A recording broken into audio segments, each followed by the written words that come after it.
মাছ ভাজা তো আমরা সকলে ভীষণ ভালোবাসি, তবে মাছের এরকম মশলা মাখানো ভাজাটা কিন্তু মাছের স্বাদটাকে আরও দ্বিগুণ করে তোলে। হ্যালো বন্ধুরা, আমি অর্পিতা। আমার চ্যানেল ড্রিম কিচেনের নতুন একটি ভিডিওতে সবাইকে স্বাগত জানাই। মশলা মাখানো এই মাছের ভাজাটা করার জন্য আমি এখানে নিয়েছি 3টে রুই মাছের পেটির পিস। এই রেসিপিটি করার জন্য কিন্তু পেটির পিসগুলোই লাগবে। তো এখানে আমি পেটির পিসগুলো নিয়ে নিয়েছি আর সাথে মশলাগুলোকে নিয়ে নিয়েছি।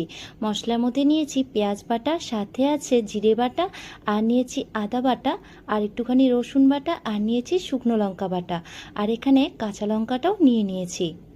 এদিকে আমি মশলাগুলোকে ভালো করে একসাথে মিশিয়ে নিয়েছি আর মাছটার সাথে নুন হলুদটা ভালো করে মাখিয়ে নিয়েছি। আর সাথে মশলার মধ্যে দিয়ে দিলাম একটুখানি তেল। সানরাইসের একটা মিট মশলা আছে, সেই মশলাটা দিয়ে দিলাম, আর একটুখানি দিয়ে দেবো চাট মশলা। এবার সবগুলোকে দিয়ে ভালো করে মশলাটাকে মাখিয়ে নিতে হবে। সবগুলোর সাথে মশলাটাকে এবার খুব ভালো করে মিশিয়ে নিচ্ছি।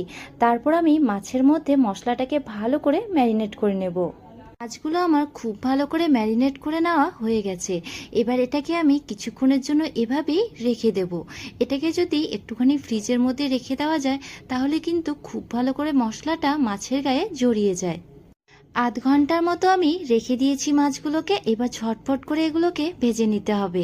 তো এখানে আমি কড়াইটা বসিয়ে দিয়েছি আর তার মধ্যে আমি সাদা তেলটা দিয়ে দিলাম।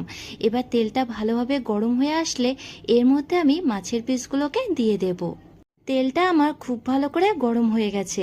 এবার আমি এর মধ্যে মাছের পিসগুলোকে দিয়ে দিচ্ছি। তারপর কিছুক্ষণের জন্য অপেক্ষা করতে হবে।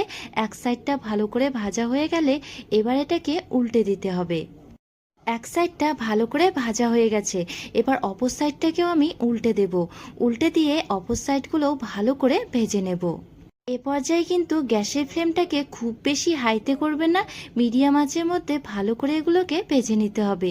তো এখানে আমার মাছগুলো কিন্তু খুব ভালো করে ভাজা হয়ে গেছে। এবার এগুলোকে আমি একটা প্লেটের মধ্যে তুলে নিচ্ছি। এরম কিন্তু মশলাদার মাছের ভাজাটা খেতে বেশ ভালো লাগে। আপনারাও কিন্তু এটাকে খুব সহজেই বাড়িতে বানিয়ে ফেলতে পারবেন। এবার আর কিছুই না, এই তো একটুখানি কাসুন্দি বা একটুখানি সস নিয়ে নিতে পারেন। তারপর কিন্তু একটুখানি ওপর থেকে গন্ধরাজ লেবু ছড়িয়ে দেবেন। তারপর এটাকে পরিবেশন করবেন।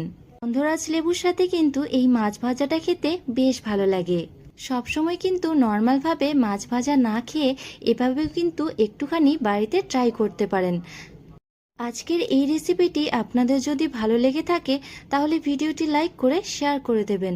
আর আমার পেজটিতে নতুন হয়ে থাকলে পেজটি ফলো করে পাশে থাকবেন। দেখা হচ্ছে নেক্সট একটি ভিডিওতে।